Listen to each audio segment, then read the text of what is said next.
Hi there. Welcome to the pod where spirituality is accessible and exciting. Do you find yourself drawn to the magical and mystical side of life? If you're ready to explore and expand your spiritual path, Then you are in the right place. I'm Jennafer. And I'm Lola. We are modern mystics. Sometimes I cannot breathe.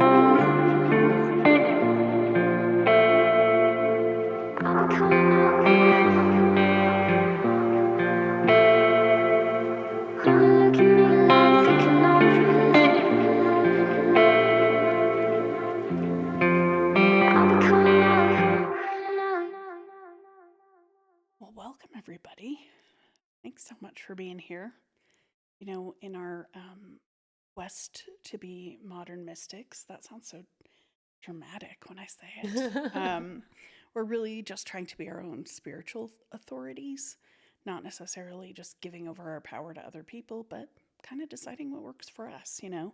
So we're going to talk a lot about how really all you need to have that authority is in you, because you're already the source of your insight and intuition and all the answers you might need. So today we're going to talk about how you are the oracle, but even better.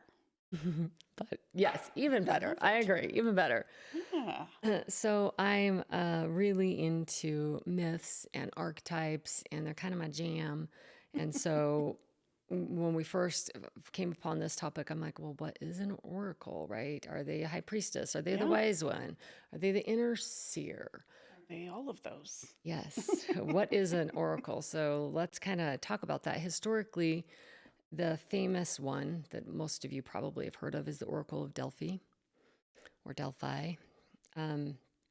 She was a priestess that was chosen from often among the common people of great purity. Purity was the key. And I want to stress that anciently, purity did not have anything to do with sexual purity. That was not what that necessarily meant. It had to do with once you were married, you were subservient to your partner, your spouse. As a woman, you were theirs. They owned you literally as property. So the purity of an individual was lost when a woman married. Oh, It wasn't about her sexual state at all. got it. So this of great purity meant a yes, probably she was sexually pure because that was also not allowed. But that was a side thing. That wasn't the point of the purity. The purity was a purity of soul, a purity of purpose, a purity of person. Virgo the Virgin is part of that archetype. And so the Virgin is about being pure you, not about your sexual state. That's one of my soapboxes. I will now get off of it. Okay. Oh, I actually have a question. Okay. So does that mean that once you were married, you weren't pure because you were part of a we? Yes. Okay, so it's more like I'm not just me anymore. I'm part of a system, or I'm, part of a couple or family, or however you want to say it. So Yeah. it's more like the sort of individual value of being like whole unto yourself. Correct. Saffron Rossi is one of my mentors, and the way she said it, she wrote a book called Quarry Goddesses, and she goes really into this topic. It's amazing. Little plug for her. Okay. But the way she said it is you owed nothing to anyone. You didn't owe anything to anyone. You had no obligations. I don't owe you my time. I don't owe you anything. So there's an aspect of freedom to it as well. Correct. Okay. I like that. Autonomy is probably a really good synonym Love for that. what pure meant. Okay.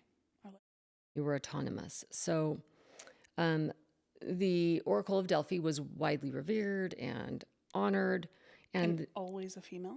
always. Okay. Always a female. There were, so yeah, we will get, I don't Okay. remember if I even wrote down about the males, but there are males there, the priests of the Oracle, and I will spoil. I have to wait. I will get Okay. there. I promise. Okay. And if I don't mention what the men did, ask me and I will Okay. share. Okay. Good question. Great question. Okay. So, but the priestess, so there were many priestesses, but there was the oracle was the like high priestess, and she would have to go through tons of rituals and rites for purification. And this was part of preparation to be the clear vessel so that the god or goddess could speak through her. The final preparation there were a lot of theorized in modern times. There's a lot of theories about what those final procedures and processes were, but we don't know. Everything's been lost. We don't really know what they were, but it's clear that there was a lot of purification rituals that were part of it. Some of the things that were suggested is that she took hallucinogenic aids. There's a lot of evidence to suggest against that, but there's other evidence that toxins are found, things like that. So they don't know.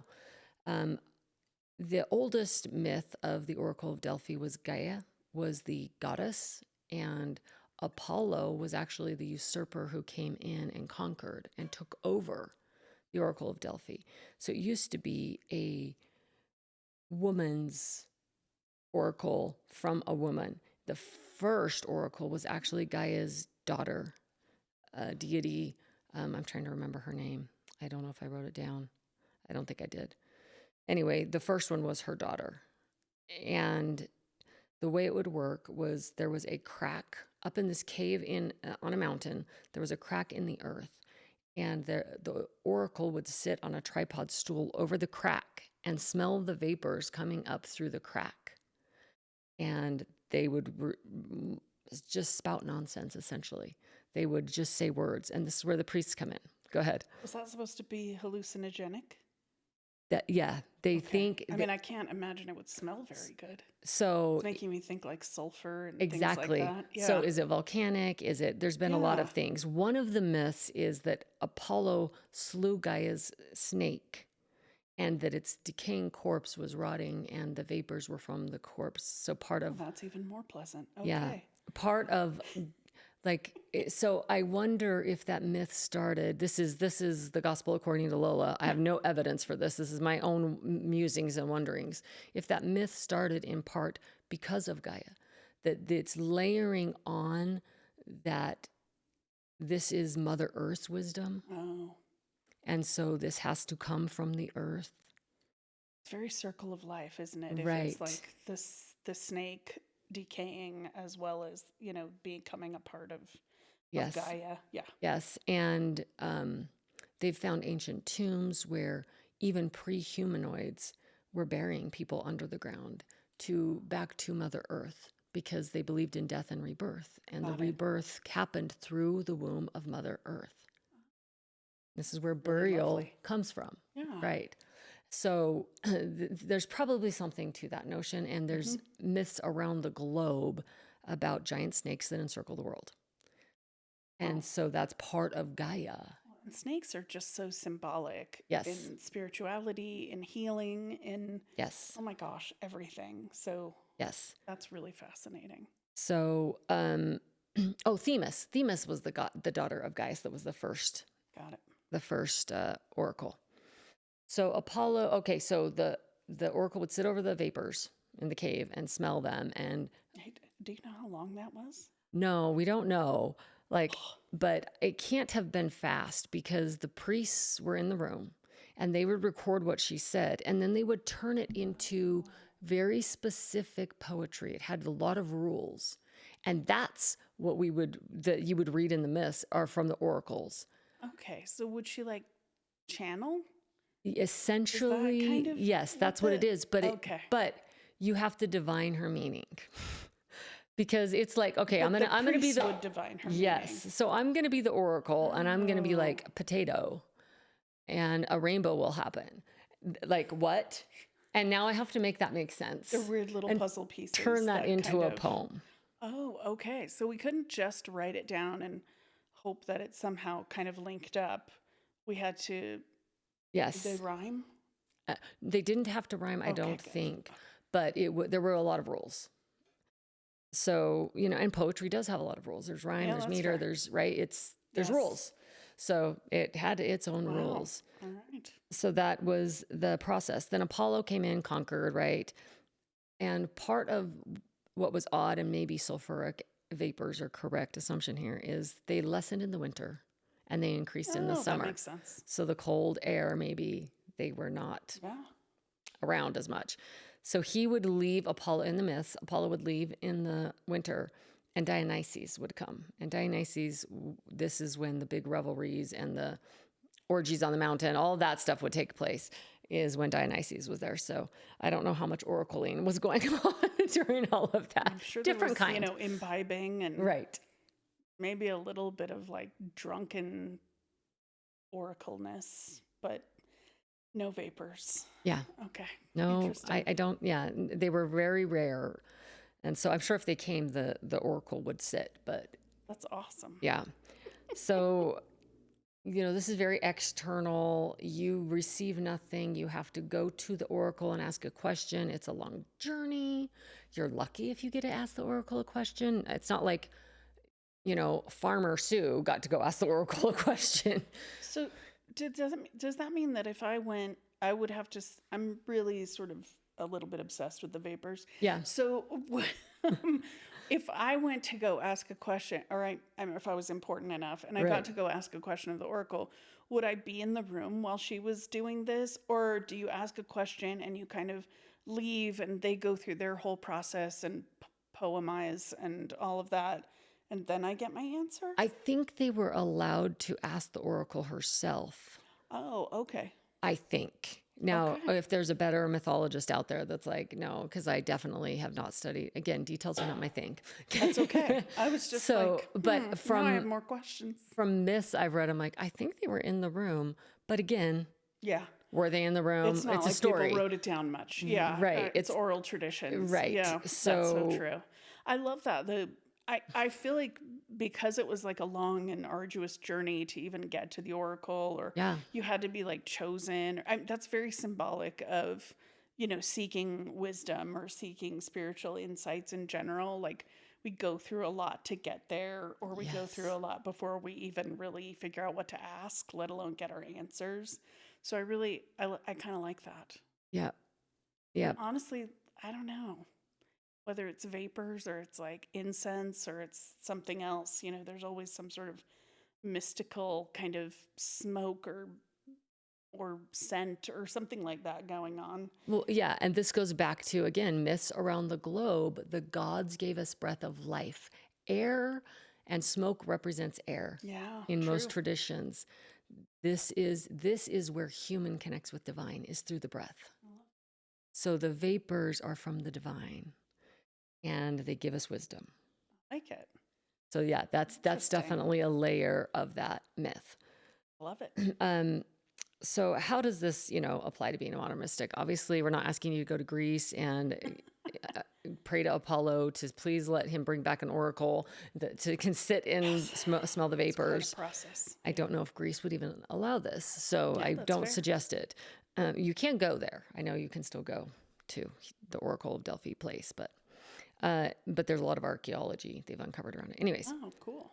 the oracle was set aside and they were separate from the main population. She was held in special esteem. She was revered, right? How do we feel that way about ourselves? How do we set ourselves aside from everyone else? Often we seek others' counsel before our own. So true. We often esteem others higher than we esteem ourselves.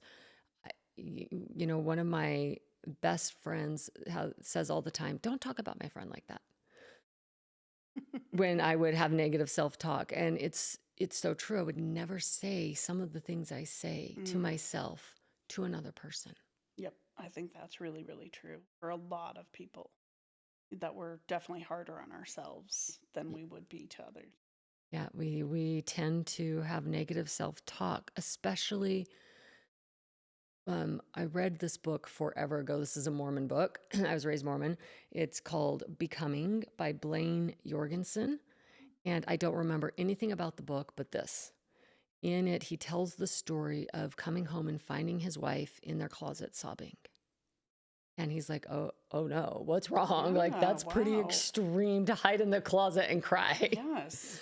And she starts telling about all of these people that are so great at everything, and she's the worst. And his point was, you're comparing your worst day to everyone else's strengths. Mm. And I think we tend to do that. It stuck with me. I mean, 25 years ago, at least, I read that book. And it stuck with me all that time of, where am I comparing my weaknesses to other people's gifts and holding myself accountable to be at their level? I am never going to be Michael Jordan.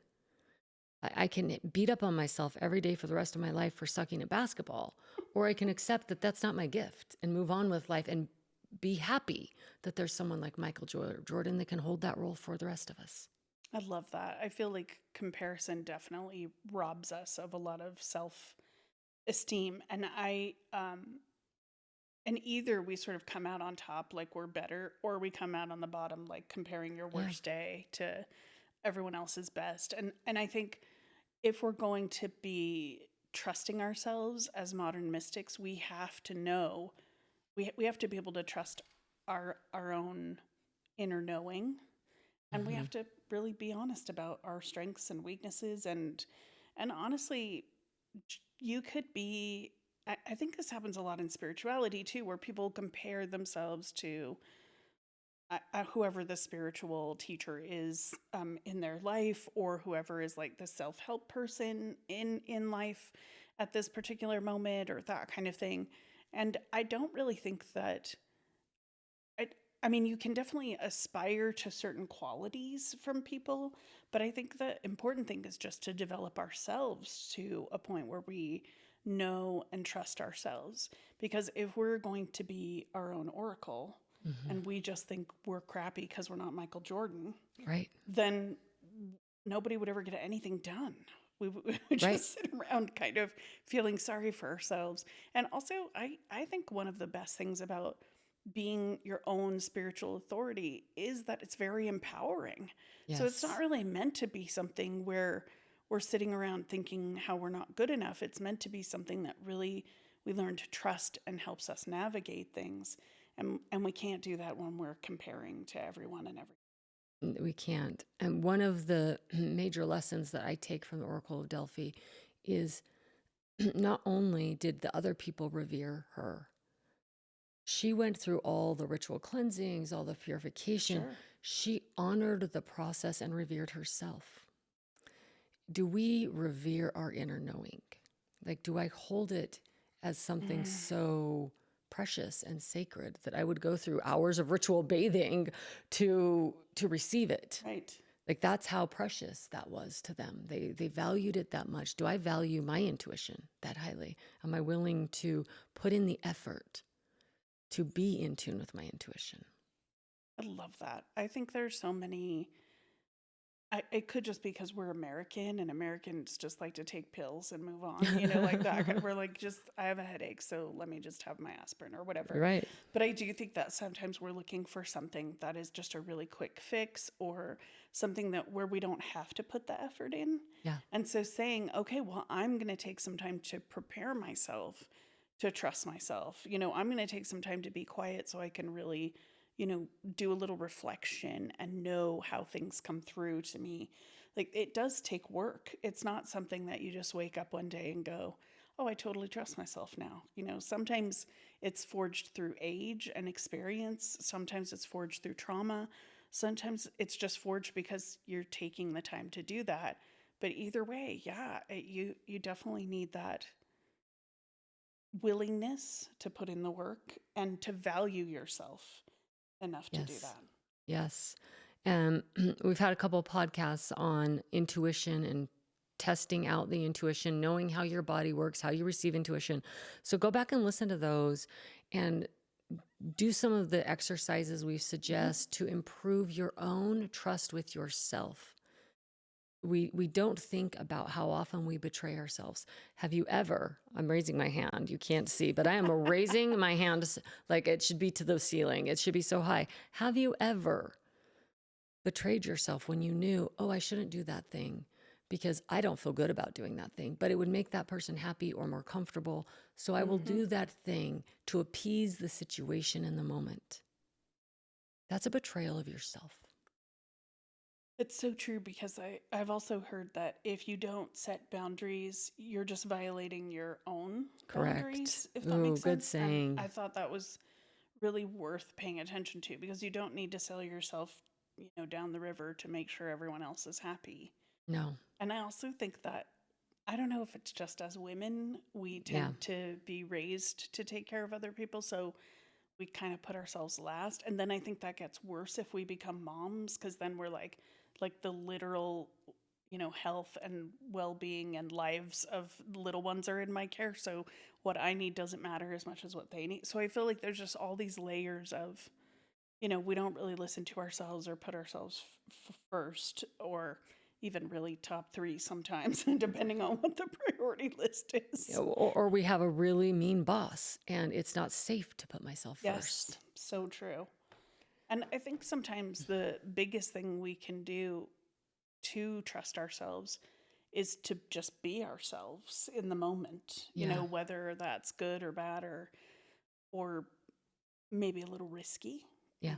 And I'm not saying you need to just go stand up to every single person in the world and Sorry. just sounds exhausting, by the way.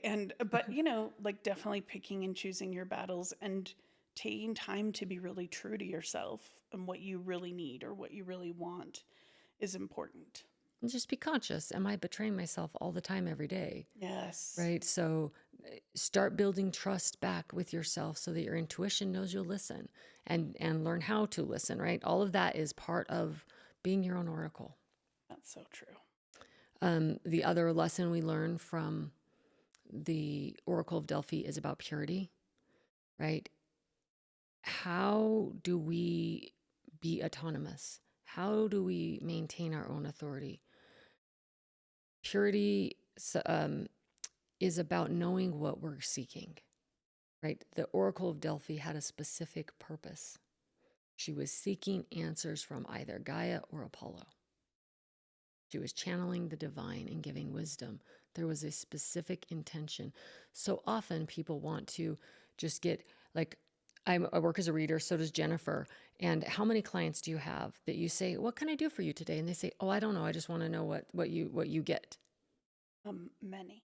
Most. Yes. Most. Well, that is not how intuition works. It's not a magic 8-ball. Right. It's not just, well, sure, I can start doing what I do, but usually what ends up happening, those exact same clients who say nothing, I don't care, always at the 11th hour are like, oh, by the way, this is my question. Yes. Or they're like, I really wanted to know, blah, blah, blah. Yes. And you're like, oh my God, why didn't you just I say have that then? limited time and I'm Yes. expensive. My time is not cheap. And I know also, you're we could have paying spent me. so much more time on this. Yeah. Yes. And I think it's really funny because for some reason, I think they're hoping that we just pick it up. Yeah. And that's fine. Sometimes we do, and sometimes we don't, or sometimes we pick up on something completely different they need to hear. Yes. But And they're that's not fine thinking too. about it No. because they're really thinking, is she going to get to the thing I want to talk about? Yep. Yeah. And so setting an intention before you ask your intuition. I don't meditate just to meditate. I have an intention and then I meditate if I'm seeking answers. Sometimes I'll meditate because I'm getting a little angry or a little exhausted and I need to sit and put my body back in line with itself. I will meditate for my body's sake. But if I'm meditating for my intuition's sake, I have an intention. I ask it a question. I have a purpose. I know what I'm seeking. The oracle was purity of purpose. We can use that as a example of how to use our own intuition. We can have what is the essence of what we are seeking. I love that.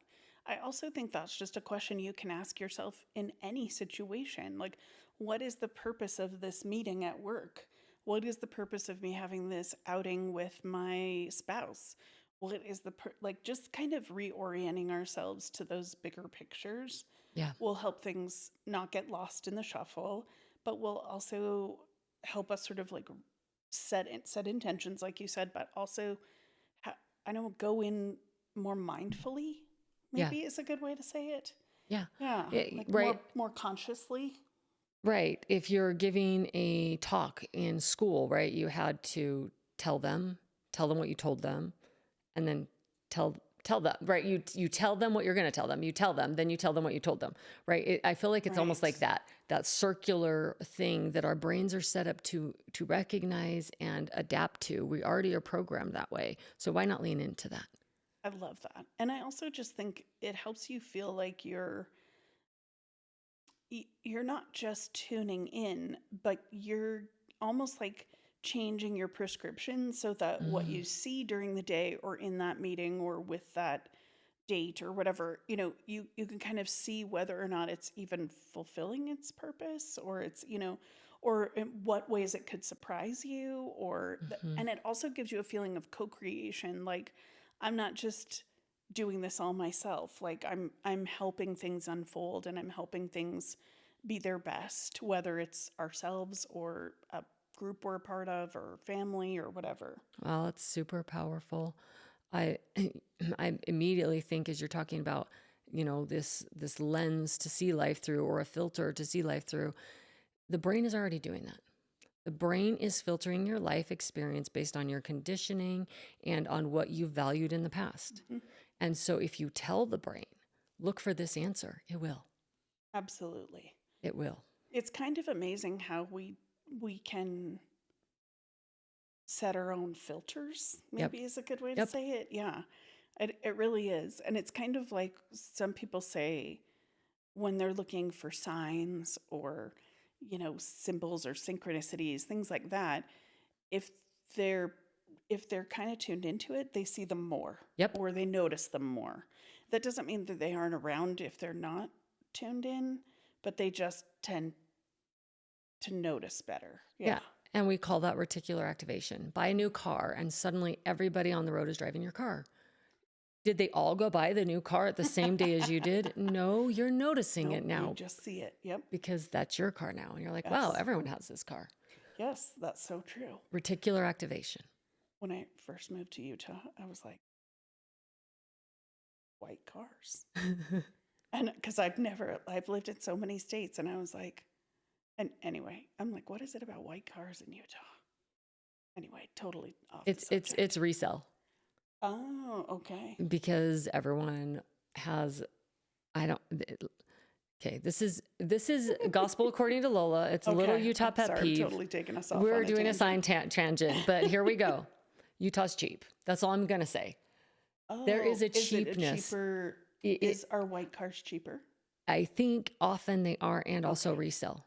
People are always trying to get more for less here. Got it. I And thought it was some sort of weird symbol of purity oh, at first.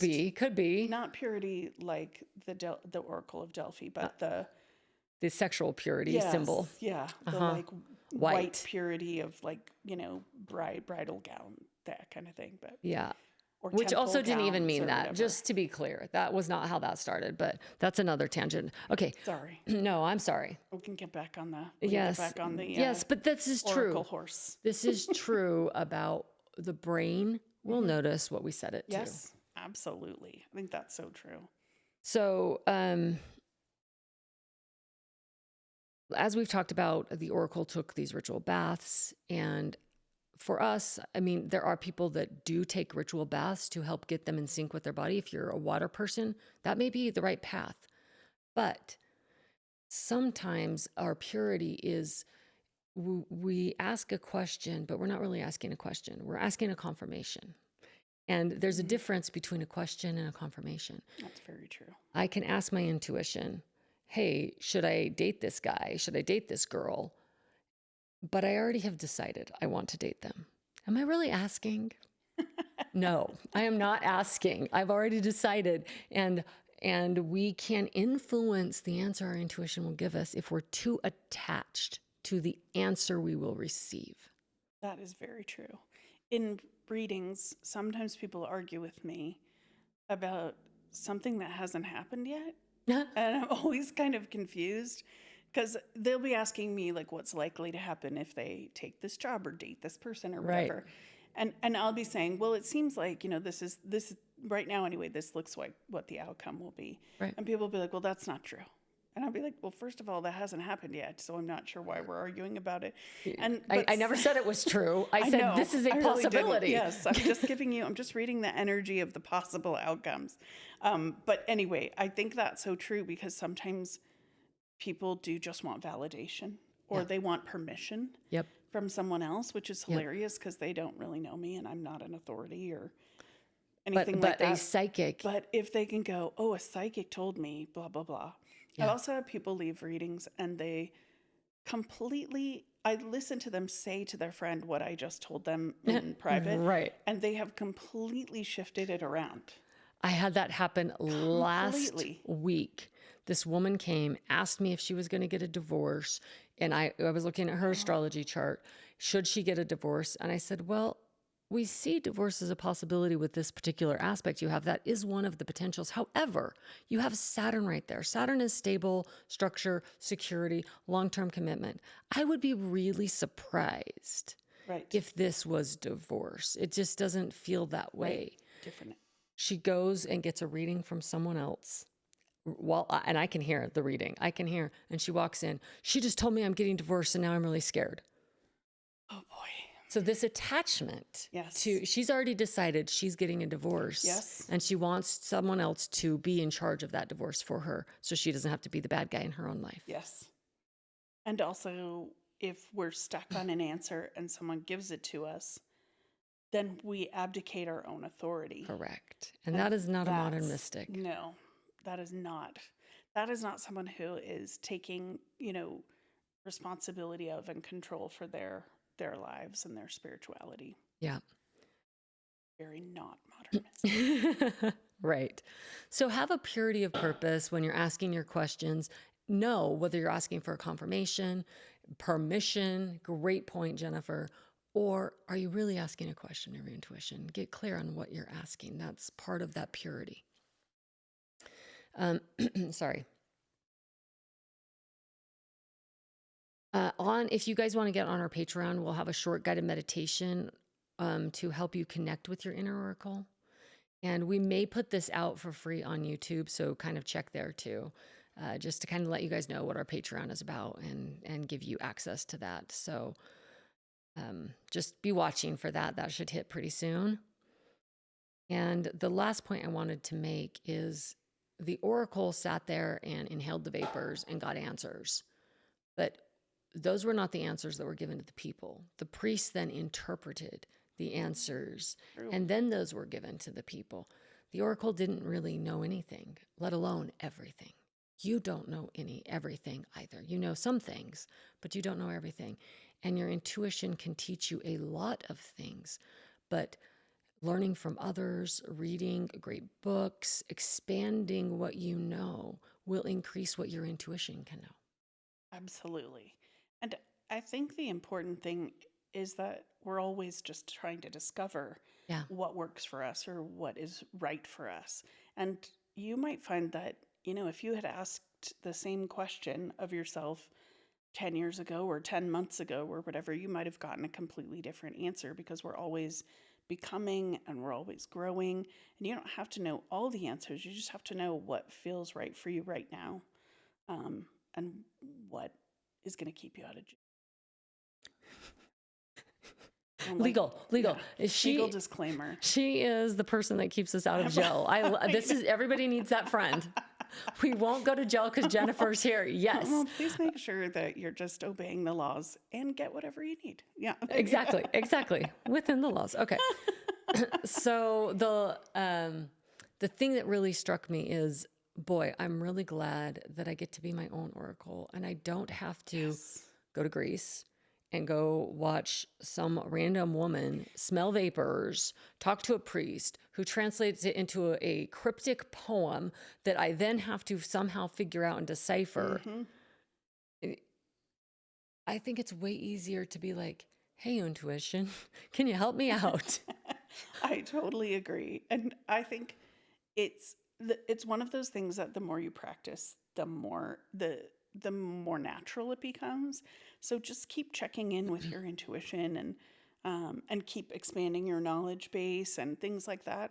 And I think you're going to find that your trust in yourself is much stronger, let alone your trust in your intuition and in making decisions for your life. Yeah.